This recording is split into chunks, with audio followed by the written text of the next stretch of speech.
বর্তমানে এই দেশে বুঝছ টাকা ধার দিলে এই টাকা দে উড়াতে কত কষ্ট হয়। যাই টাকা দে হেই বুঝে টাকা ধার দেয়া কি কঠিন।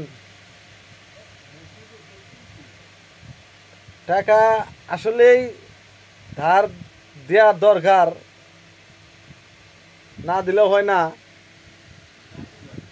হ্যাঁ, মসুর দে মাঝে মাঝে পলায়।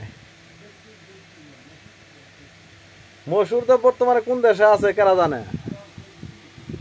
ওর জেঠানি তো বর্তমানে সৌদি আছে। ঈদের আগেই তো গেছে, সৌদি গেছে ঈদের আগে মনে হয়। আমার লোকের যোগাযোগ নাই আর, সম্ভবত মনে হয় মাসখানি হইল গেছে।